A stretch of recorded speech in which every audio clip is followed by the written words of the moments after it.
Hey everybody, got the unusual opportunity to come in here and see my big High Finned Spotted Pleco on the front glass. Well, I suppose it's not that unusual. I do see this fairly frequently. He just doesn't stay there very long.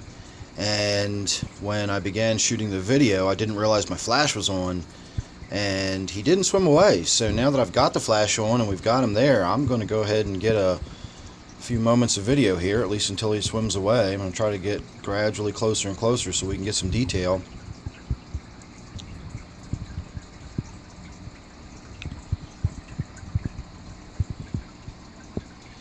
So this is the High Finned Spotted Pleco that they sell at Petsmart.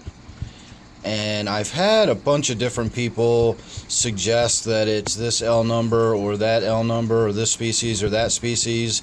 And there are several out there that could be it. I think the sailfin pleco is probably the most likely candidate to be what this fish actually is. It's even sold as a high-finned spotted pleco, so the high fin, correlates nicely with the actual sail fin. So that's probably what this is a sail fin pleco. I think they get about 14 inches eventually. This one's getting pretty hefty, but this is a 125, so I'm hoping I can keep it in here for the duration of its life. I really like it. It's a really cool fish.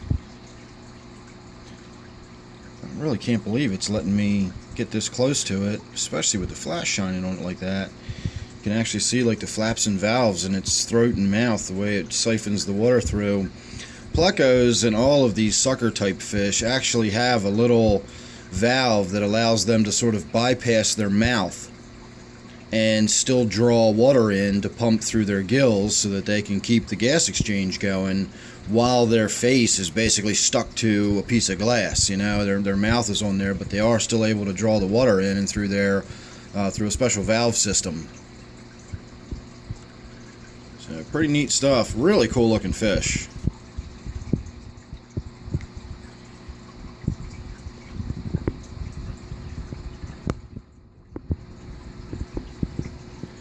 Almost wishing it would get off the glass a little bit at this point so we could see the rest of it. I feel like we've gotten a good enough look at what the bottom of it looks like. Wouldn't mind seeing some of the other sides of it.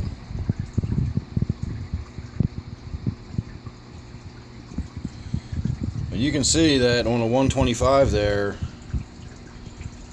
he's not tiny, but he's not, huge either. He's still got plenty of room to grow in this tank, but he's definitely a significant fish. I wouldn't want something like that in a 40 breeder or something. I think would probably be about the bottom end of something this size. And it's not that old. I don't know how old it is. I want to say about a year now I've probably had it. And there he is. So we'll see how long it takes him to get really big. Fish like this typically grow pretty fast in their first couple of years, and then the growth rate slows down. So by the time you see one that's really big, 8-9 inches long, those are years old. So I've probably got quite a few years. If he does outgrow this tank eventually, I've got quite a few years before I need to worry about that. The first 2 to 3 years is where we're going to see the most rapid growth, and that's because this is a long-lived fish. If it was a guppy or a skirt tetra, something that only lives a few years to begin with, then you're going to see that really rapid growth in the first 9 months.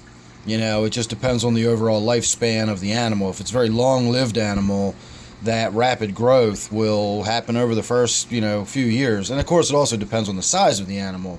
Something that's, the size of a Corydoras, what do you call rapid growth in something that's only going to get 2 inches long?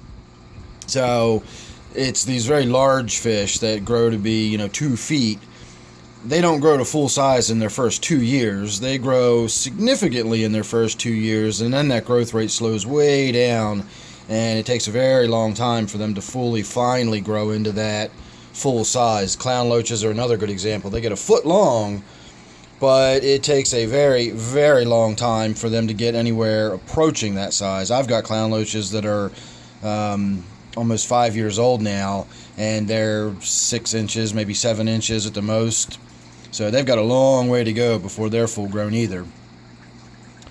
So there we go. I'm going to go ahead and call it good because this fish is just not going to really move or do anything for us, and I'm getting tired of looking at its belly. So that is my High Finned Spotted Pleco. I know that's not a native fish, but this is not a truly native biotope, but it is indeed my native tank. So make sure you're subscribed, and you won't miss anything I got coming up on this or any of my other tanks. So thanks again for watching this one, and I will see you real soon in the next one.